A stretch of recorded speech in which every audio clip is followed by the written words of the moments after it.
Bonjour et bienvenue dans cet épisode des podcasts du Festival Travelling 2024 réalisé par Arnaud Vasmer. Nous allons nous intéresser à la création d'un ciné-concert autour des contes que vous proposerez le vendredi 23 février à 20h à l'Opéra de Rennes. Robin Poligné, que l'on connaît sous le nom d'artiste de Rouge-Gorge. Bonjour.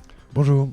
En plus, ce sera dans votre ville, Rennes, puisque vous y avez effectué une partie de vos études et de votre vie. Et vous avez choisi un ensemble de courts-métrages autour du conte pour les mettre en musique.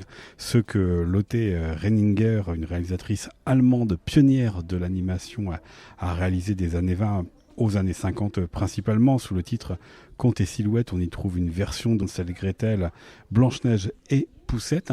La première question, Robin Poligné et Rouge-Gorge, je vais peut-être dire l'un et l'autre, les deux en même temps, c'est comment vous êtes arrivé dans ce projet, comment avez-vous découvert ces contes dont vous alliez nous proposer la bande-son?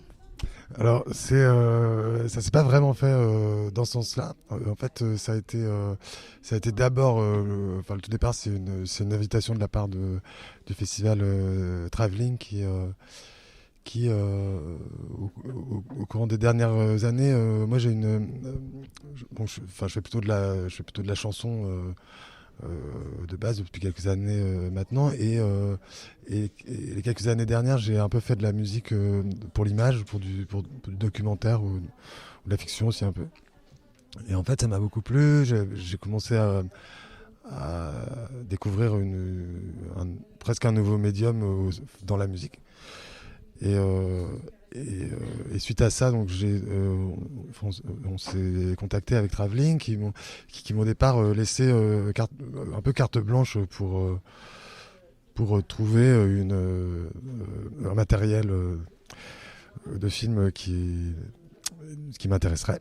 Et bon, le problème, c'est qu'il y en avait beaucoup, parce que du coup, comme j'avais pas vraiment de barrière, j'allais un peu dans tous les sens, et finalement, ça a été un petit jeu d'aller-retour avec l'équipe, ou aussi, parce que en fait, sur cette carte blanche très libre, on s'est rendu compte finalement il y avait certains pays, surtout au niveau des droits, où il y avait certains pays où par exemple, le ciné-concert était assez peu connu, donc c'était difficile d'obtenir les droits. Enfin, c'est ce que j'ai compris de la part de la production du festival, qui s'y connaissait beaucoup mieux. Ça fait des années qu'ils en font, donc ils commencent à connaître un peu les trucs. Mais je savais que je cherchais quelque chose. Disons que j'avais une idée à peu près de la musique et des thèmes un peu que je voulais travailler. Et j'étais parti je cherchais un peu des films un peu dans la mouvance de Freaks de Todd Browning, et un peu de cette idée pour travailler une musique qui est un peu chère à mon cœur aussi, qui est un peu la musique qu'on pourrait qualifier d'un peu Freaks aussi, qui travaille un peu ces esthétiques-là, qui serait un peu c'est la musique des Residents et de ces groupes-là. Et du coup, je cherchais un peu comme ça, mais en même temps en essayant de voir ce que Travelling eux aussi pouvaient m'offrir, parce que je crois en la fertilité aussi pas des accidents, mais des choses qui ne sont pas forcément prévues tout entières à la base. Et donc il s'est trouvé que eux ont reçu un message de Carlotta, donc la boîte de production. C'est une boîte de production française qui fait beaucoup de rééditions de films anciens ou plus édités depuis longtemps, et qui avait ce programme-là déjà composé avec ces quatre courts-métrages sur des contes. Et en visionnant ça, en fait, déjà, je me suis rappelé que en fait, j'avais ces images dans la tête, parce que en fait, Lotte Renninger, c'est quelque chose que beaucoup ont vu d'une manière ou d'une autre, soit quand on était enfant et tout. C'était des images qui finalement font partie un peu du patrimoine. Pas oublié, mais discret, quoi.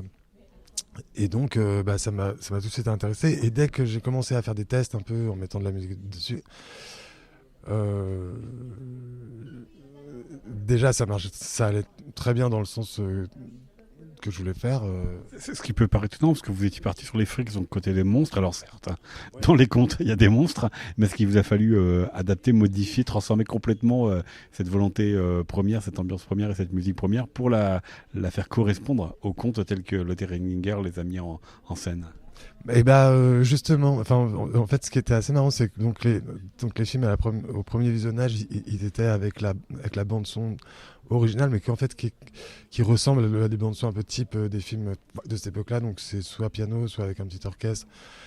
C'est quand même assez classique. Ça va quand même dans le sens des musiques de conte.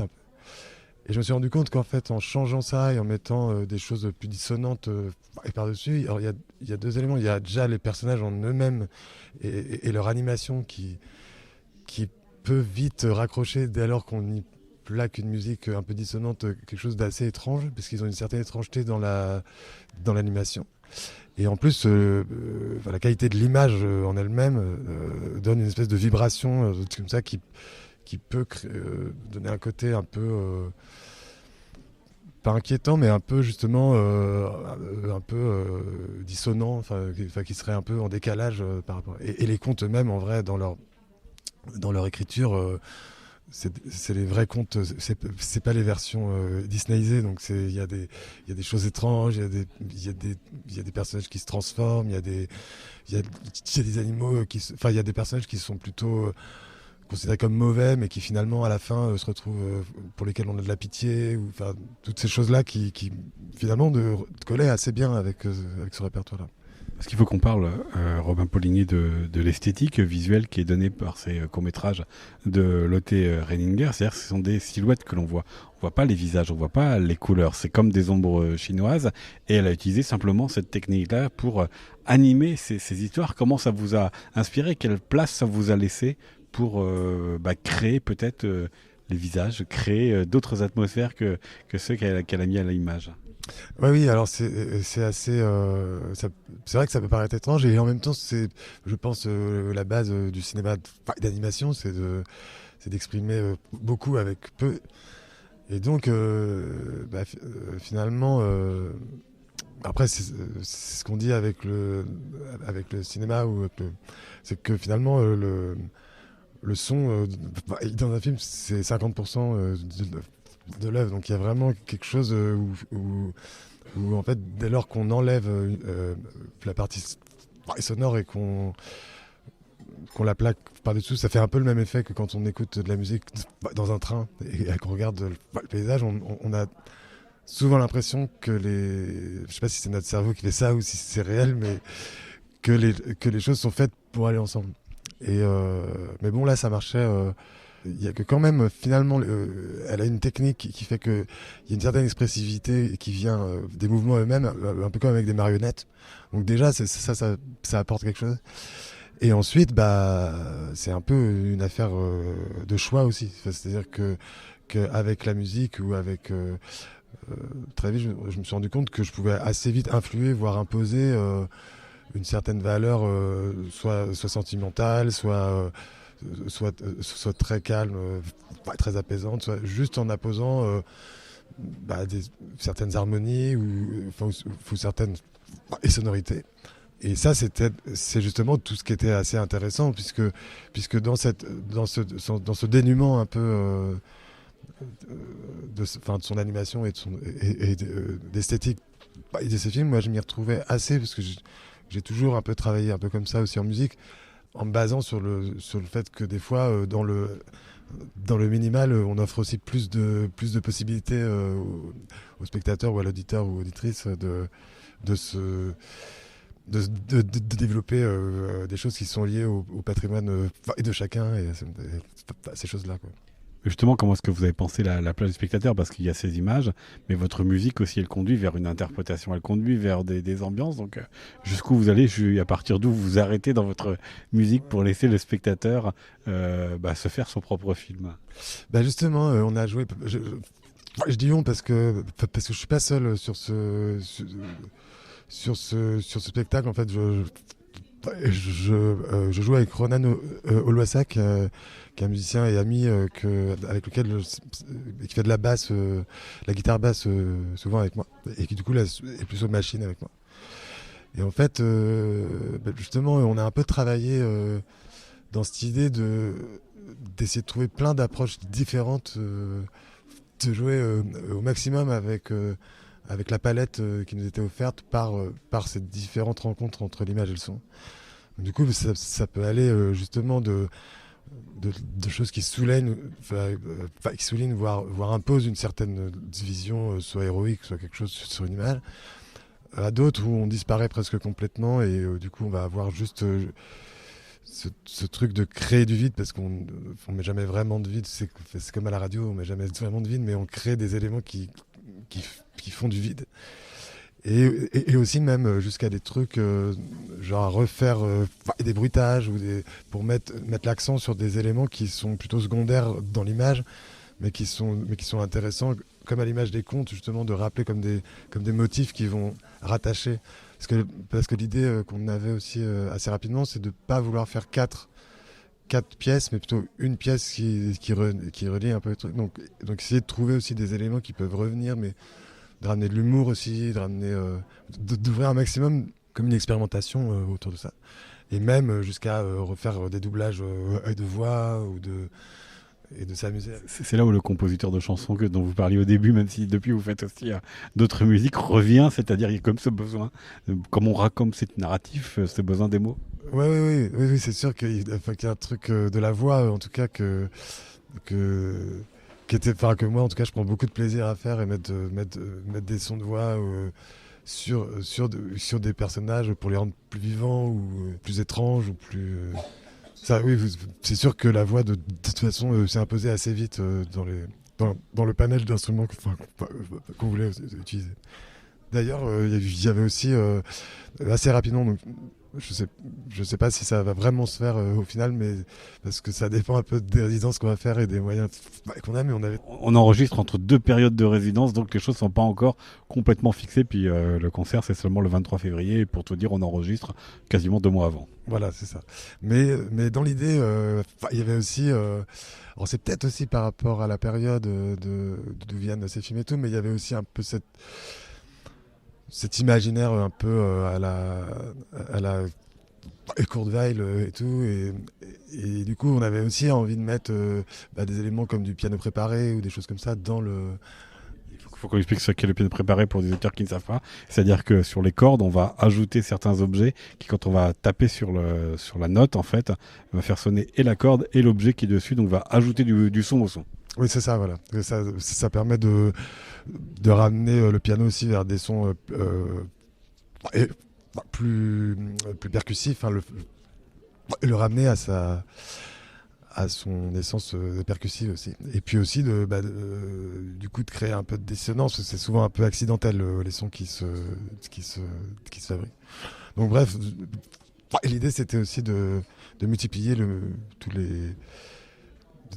d'essayer de s'ouvrir un panel d'outils très différents. Et ensuite, tout l'art et la question et tout le travail qu'on a à faire dans ces résidences, c'est d'essayer justement que tout soit aussi réalisable et de pas non plus trop se disperser pour que tout fonctionne ensemble, quoi, tout en offrant un peu de surprise et un peu de variation dans la bande son, quoi.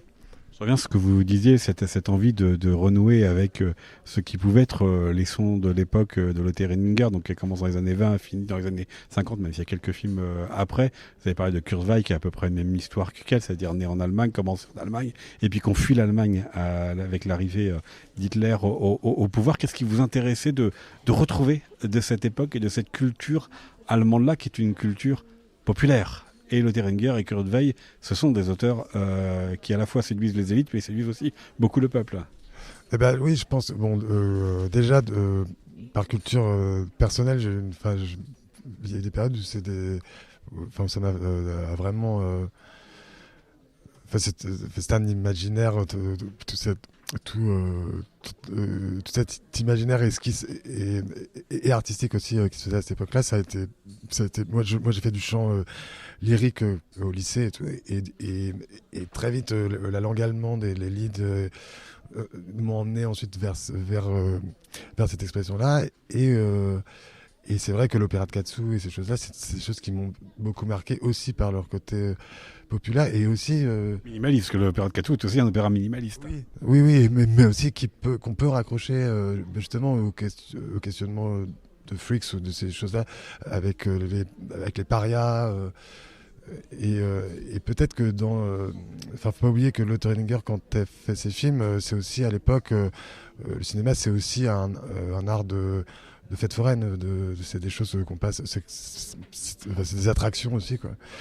Et du coup, il y avait une espèce de sens comme ça. C'est pour expliquer assez vite. C'est aussi, j'ai l'impression depuis très longtemps d'être un peu, même plus qu'attiré, un peu que c'est dans le fond de ma culture et de ma sensibilité, et que ça fait longtemps, même quand j'ai eu mes périodes, même en écoutant, quand j'ai écouté par rapport à Rouge Gorge, beaucoup de new wave ou de punk et tout, c'était souvent quand même de l'Allemagne et des groupes qui avaient cette culture-là aussi, ou de Belgique aussi. Et voilà, je pense que ça. La proposition de film est bien tombée. Oui, c'est ça. Ça m'a parlé aussi, oui, pour ça. Et puis je crois que c'est cette inquiétante étrangeté là qu'ils aiment bien et travailler, ça me parle assez, quand même. Et puis il y a cet autre temps sur lequel je vais vous interroger, Romain Poligny, qui est le temps des contes, puisque Lotte Renninger, elle décide finalement d'arrêter, peut-être dans les années 50, l'évolution des contes. Vous l'avez dit, après, évidemment, il y a ce qu'en fait Disney, ce qu'en fait l'industrie hollywoodienne et l'industrie de Broadway, mais avant Lotte Renninger, il y a ce collectage, et puis il y a cette écriture ou cette réécriture, hein, puisqu'on a La Belle au Bois dormant, Hansel et Gretel, Blanche-Neige et Poussette, on a à la fois Andersen, on a à la fois les frères Grimm, on a à la fois Charles Perrault. Où ils en sont et qu'est-ce qui vous a intéressé dans l'évolution de ces contes entre ceux qui s'adressent aux adultes, ceux qui s'adressent aux enfants, ceux qui vont, donc, comme vous l'avez dit, mettre en scène des monstres, ceux qui vont plutôt avoir une volonté d'édification de la jeunesse qui va les regarder? Alors ouais, ça c'était la partie aussi un peu où moi je me suis mis aussi à la place d'un spectateur, et on a tous des souvenirs des contes et de la vision qu'on en a eue quand on était enfant, et de souvent quand même la relecture qu'on en a quand on est adulte, et qu'on se rend compte que aussi ça souvent a des valeurs un peu de mini contes philosophiques, et qui ont souvent plusieurs lectures suivant de quel personnage on se retrouve proche, quoi. Et finalement, je sais pas trop comment expliquer, mais finalement le fait d'enlever cette couche de musique d'orchestre, et avec une narration très classique, finalement, et je trouvais qu'on retrouvait le côté justement populaire des contes, dans le sens qui appartient à tout le monde, et autant à un public d'enfants que d'adultes, ou que de personnes âgées même, parce qu'il y a tous ces personnages-là dans ces contes-là. Et après, oui, j'ai mes petites préférences. Une petite préférence personnelle, comme tout le monde. Il y a des contes qui me titillent un peu plus, et pas toujours dans le bon sens, mais que je sais que c'est ça qui est fort, quoi, dans les contes. Et je trouvais qu'en enlevant un peu cette couche de lissage, et peut-être qu'on retrouve un peu plus ça, quoi. Et c'est pour ça d'ailleurs qu'on n'a pas présenté ce spectacle comme un spectacle spécialement pour enfants, malgré que ce soit un répertoire sur les contes, mais plutôt tout public, dans ce que ça veut dire, comme justement mélange de génération aussi. Le plaisir de toucher à l'universel. Et on l'a dit, vous l'avez dit, Romain Poligny, voilà, il y a eu une première séance. Il y a évidemment tout ce travail d'approche des contes, ce travail de maturation, mais il y a eu une première semaine de résidence. Il y en aura une seconde de résidence avant la création pour Travelling le 23 février à l'Opéra de Rennes. Elles vous servent à quoi, ces résidences, dans la fabrication de ce spectacle? Alors ça, ça a été assez clair, en fait, par rapport à l'inverse de tout ce que je vous ai expliqué avant. C'est-à-dire que là, du coup, c'est assez méthodique. C'est que la première, donc il y a eu un peu d'écriture, mais un peu chacun de son côté, avec Ronan,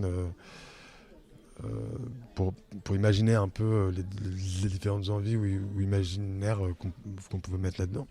Et ensuite, la première résidence qui s'est passée à l'Econova, sur 3 jours, c'était de l'écriture. Donc, principalement bâtir une conduite, en fait, avec un peu comme des échafaudages, comme quelque chose où on a joué plusieurs fois, moi j'avais un peu des thèmes, et donc on essayait de voir où est-ce qu'il est mieux, jouer des filages, enlever des parties quand on sentait que c'était pas assez évident, vraiment comme un montage, comme un pré-montage pour un film, quoi, mais sur la musique. Et puis aussi de voir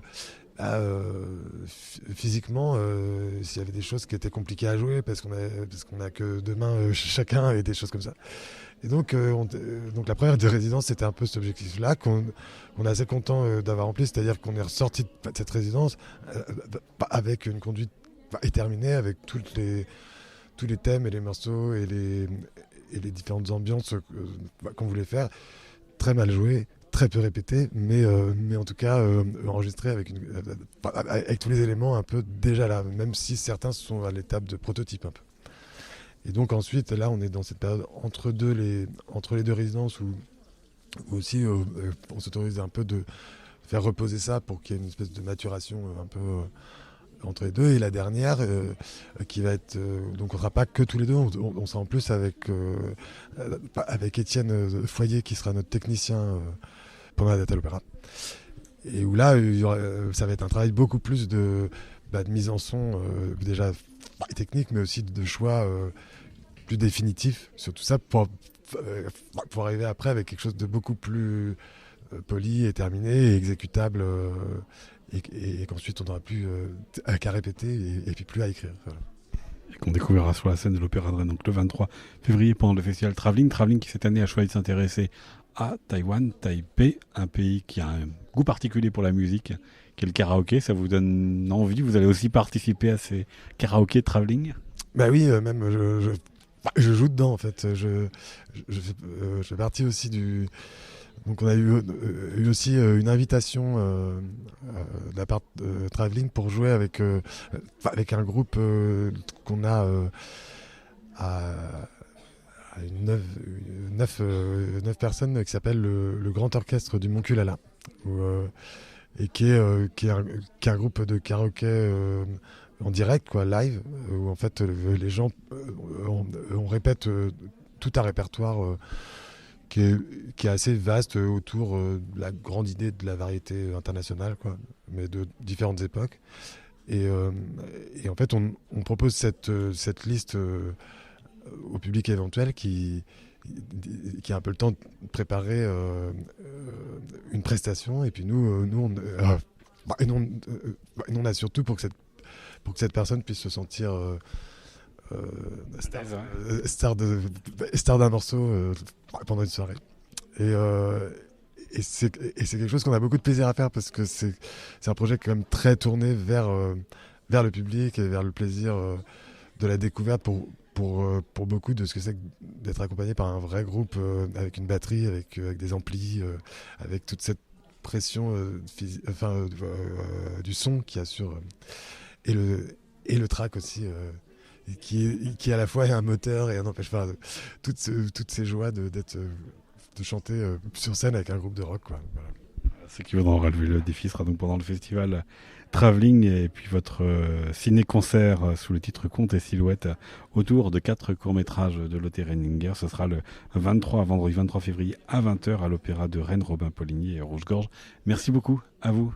Merci beaucoup. Pour tous les renseignements pratiques, je renvoie donc au site internet clairobscur.info, qui est l'association qui organise le festival Travelling.